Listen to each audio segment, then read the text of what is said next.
A kú déédé àsìkò yìí, àkójọpọ̀ ìròyìn ọ̀sẹ̀ tòní la mú wá fún yín. Orúkọ tèmi ni Ọ̀mágbémisọ́lá Ọmọlọ́gùnmadẹ Àìjẹrandán.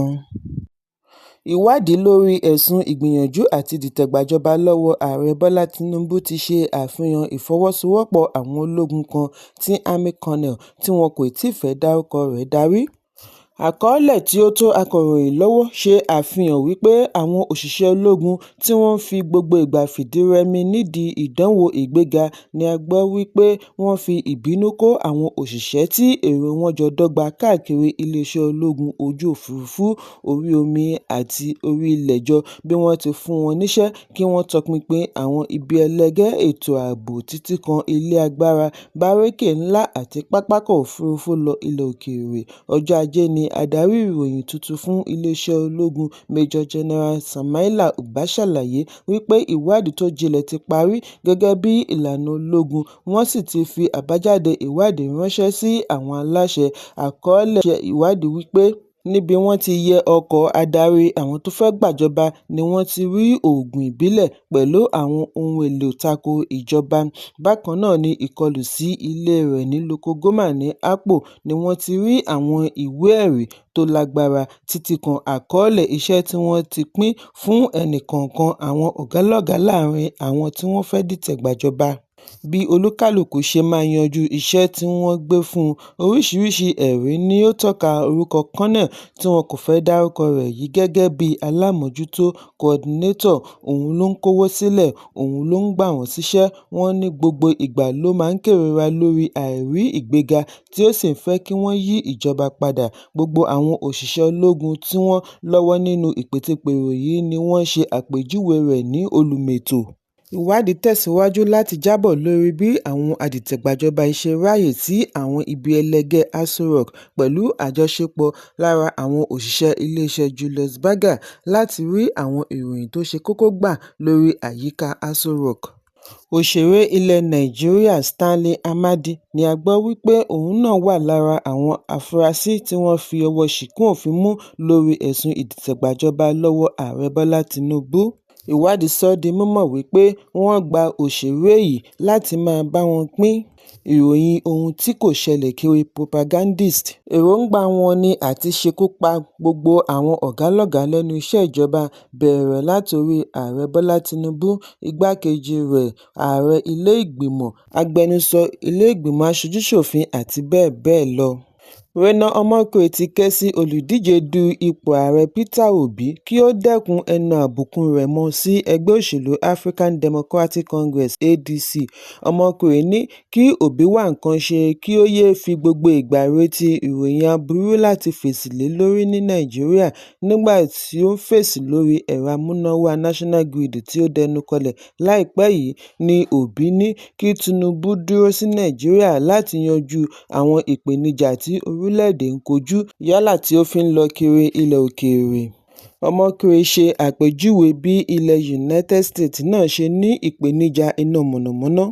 Lórí ẹ̀rọ abánidọ́rẹ̀ẹ́ Facebook ni Omokri ti kọ wípé lọ́wọ́lọ́wọ́ báyìí ilẹ̀ United States náà wà nínú òkùnkùn birimùbirimù ní ọ̀pọ̀lọpọ̀ ìpínlẹ̀. Omokri ní kò sí orílẹ̀-èdè tí kì í ní ìpèníjà iná mọ̀nàmọ́ná, Nàìjíríà nìkan kọ́ ló ń kojú ìṣòro. Ó ní bí Peter Obi bá ní ojútùú sí gbogbo ìṣòro, èéṣe tí kò fi kọ́ ilé ẹ̀rọ amúnáwá ní ìpínlẹ̀ Anambra nígbà ìṣèjọba rẹ̀ gẹ́gẹ́ bí gómìnà fún ọdún 8. Sínétọ̀ tó ń ṣaṣojú Gúúsù Borno ní ilé-ìgbìmọ̀ ńlá Ali Ndume ti bu ẹnu àtẹ́ lu àwọn tí ó ṣe àpèjúwe rẹ̀ ní inner circle Ààrẹ Bọ́lá Tinubu wípé wọn kò mọ ohunkóhun nípa òṣèlú, àmọ̀ràn wọn ò ṣe orílẹ̀-èdè láǹfààní. Níbi ìfọ̀rọ̀wánilẹ́nuwò pẹ̀lú Arise TV ni Ndume ti ní inú àwọn ará ẹkùn àríwá kò dùn, èyí sì lè lẹ́yìn bí wọn kò bá tètè wá nǹkan ṣe sí i. Ndume ní àwọn adarí ẹkùn àríwá ti gbìyànjú àti bá ààrẹ ní ìjíròrò, òun náà bá wọn kópa nínú ìpàdé láàrin Tinubu àti àwọn àgbààgbà ẹkùn àríwá. Níbi ọ̀kan lára ìpàdé yìí ni ààrẹ ti ní òun ti ṣetán. Ó ṣe àfihàn àwọn tí wọ́n yàn sípò láti ẹkùn àríwá, ṣùgbọ́n gbogbo ìjíròrò yìí padà di ẹ̀tì. Udome ṣe àríyànjiyàn wípé ìṣòro ààrẹ bẹ̀rẹ̀ pẹ̀lú àwọn tí ó kó tira. Ó ṣe àpèjúwe ìṣèjọba ààrẹ lọ́wọ́lọ́wọ́ sí ìgbà ìṣèjọba rẹ̀ gẹ́gẹ́ bí gómìnà ìpínlẹ̀ Èkó, bí ó ti ní àwọn tí ó kájú ẹ̀ ni wọ́n ń gbà á ní ìmọ̀ràn ní ìgbà náà. Àwọn èèyàn gidi ni wọ́n wà pẹ̀lú ààrẹ nígbà ìṣàkóso rẹ̀ gẹ́gẹ́ bí gómìnà ìpínlẹ̀ Èkó. Ìdí nìyí tí ó fi ṣe àṣeyọrí. Ọ̀pọ̀ àwọn wọ̀nyí ni wọn kò sí níbẹ̀ mọ́, wọ́n ti gbá wọn sẹ́gbẹ̀ẹ́.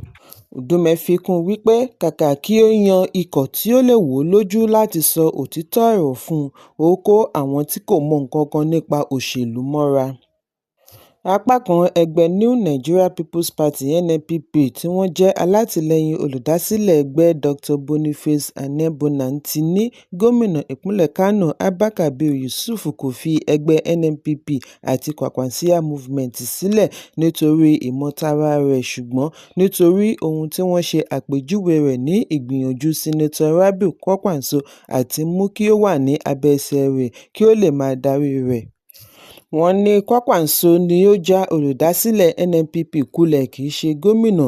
Ẹgbẹ́ yìí ní Yusuf gbìyànjú, ó sa gbogbo ipá rẹ̀ gẹ́gẹ́ bí adarí láti yanjú aáwọ̀ àárín ẹgbẹ́ ṣùgbọ́n tí wọn kò jẹ́ kí ìgbìyànjú rẹ̀ yọ.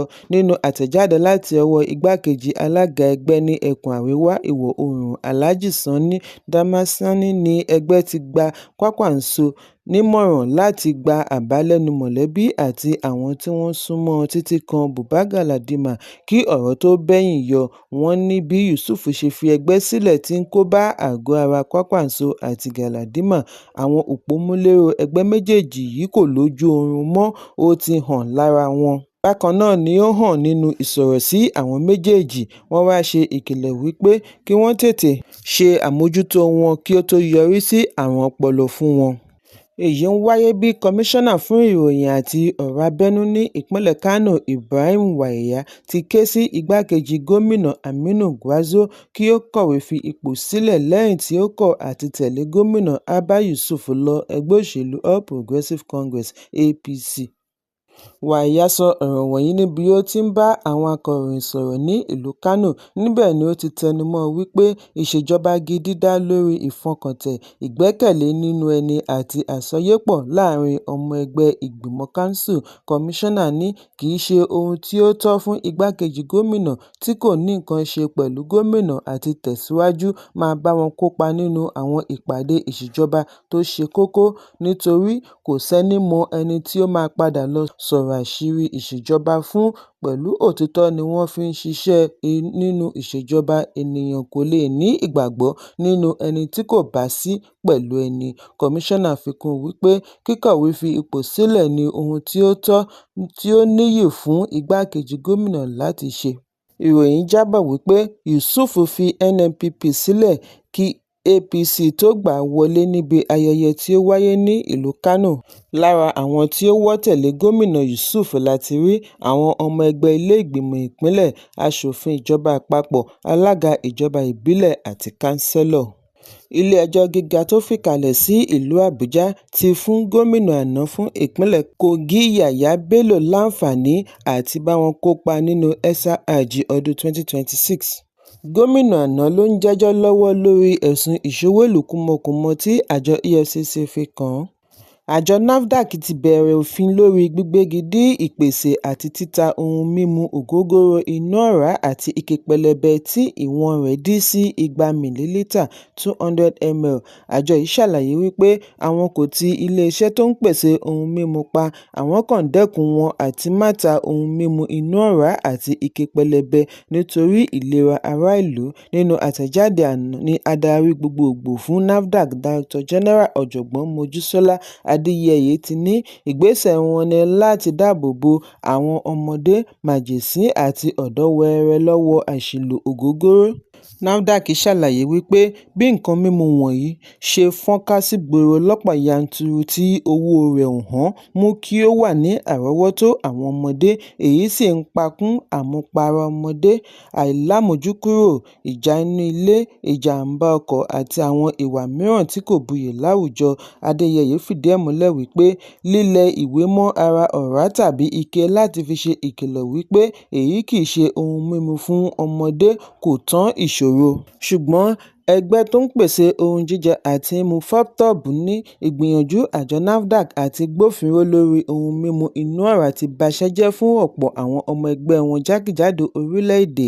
Àpapọ̀ ẹgbẹ́ òṣìṣẹ́ àti ẹgbẹ́ oníbàárà ti gùnlé ìfẹ̀hónúhàn ní Èkó àti Àbújá tako bí NAFDAC ṣe dínà mọ́ ìpèsè ohun mímu inú ọ̀rá bí wọ́n ti ní òfin yìí lè mú ọ̀pọ̀ ọmọ Nàìjíríà pàdánù iṣẹ́ wọn. Ààrẹ FOPTOB Jimoh Oyibo ní ọ̀pọ̀ dépò ní NAFDAC ti gbé òǹdè ní àwọn agbègbè bíi Enugu àti Abakaliki. Wọ́n ní láti ogúnjọ́ oṣù Kínní ọdún 2026 ni wọ́n ti wà ní títìpa pẹ̀lú wípé àwọn ọjà mìíràn wà níbẹ̀ tí wọn ò fi òfin dè, èyí sì ti ń kóbá ọrọ̀ ajé.